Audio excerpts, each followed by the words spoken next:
என்ன மன்னிச்சிடுங்க. அவங்க கூட இருந்திருக்கணும். நான் வெளிநாட்டுல இருந்தது என் தப்புன்னு என்ன மன்னிச்சிடுங்க. கேப்டன் விஜயகாந்த் அண்ணா வந்து இறந்துட்டாருன்ற விஷயம் வந்து இப்ப கேள்விப்பட்டேன். என்ன மன்னிச்சிடுங்க. முதல்ல என்ன மன்னிச்சிடுங்க. நான் சத்தியமா இந்த நேரத்துல நான் உங்க பக்கத்துல இருந்து உங்க முகத்தை ஒரு முறை பார்த்து ஒரு காலத்தொட்டு கும்பிட்டு அவங்க கூட இருந்திருக்கணும். நான் வெளிநாட்டுல இருந்தது என் தப்புன்னு என்ன மன்னிச்சிடுங்க.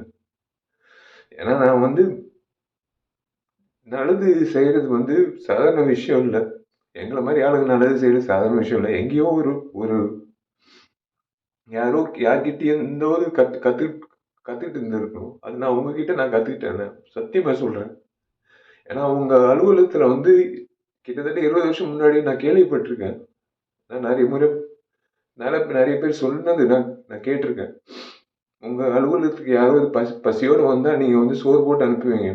அதே தான் நான் வந்து நானும் செய்யணும் அப்படின்னு இறங்கினேன். அதே மாதிரி நீங்க எவ்வளவு உதவி பண்ணியிருக்கீங்க இந்த சமுதாயத்துக்கு.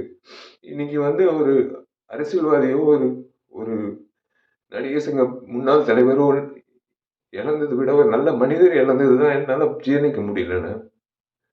இன்னைக்கு நடிகர் சங்கத்துல வந்து நான் நாங்கெல்லாம் பொறுப்பேற்றதுக்கு அப்புறம் உங்களை வந்து சந்திக்கும் போது பிரேமலதா அம்மா சொன்ன ஒரே விஷயம் தான், நீங்க அந்த பதக்கத்தை மீட்டுட்டு எடுத்துட்டு வரும்போது உங்க வீட்டு நகை கூட வந்து அந்த அளவுக்கு நீங்க ஒரு ஒரு ஒரு விஷயமாவே எடுத்துக்கல. நீங்க அந்த பத்திரத்தை அப்படியே ஒரு பொக்கிஷமா நீங்க வந்து உங்க லாக்கர்ல வச்சீங்கன்னு அந்த அம்மா சொல்லும்போது நீங்க செஞ்ச உதவிகள், நீங்க செஞ்ச விஷயங்கள் இந்த நடிகர் சங்கத்துக்கு நீங்க நடத்தின அந்த நிர்வாகம், அரசியல்வாதியா நீங்க நீங்க அவ்வளோ துணிவா நீங்க பேசின பேச்சு, உங்க செயல்பாடு, ஒரு நடிகனா நீங்க எவ்வளவு பேர் வாங்கியிருக்கீங்க.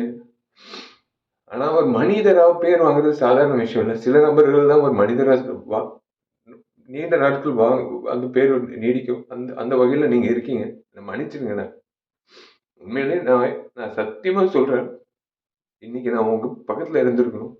முறையா உங்க பக்கத்துல இருந்திருக்கணும். உங்க ஆத்ம சாந்தி அடையணும்னு.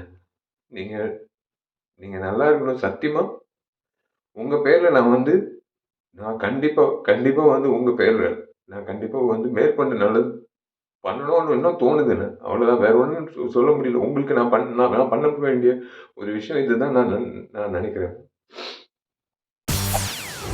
செய்திகளை உடனுக்குடன் தெரிந்து கொள்ள உடனே சப்ஸ்கிரைப் பண்ணுங்க.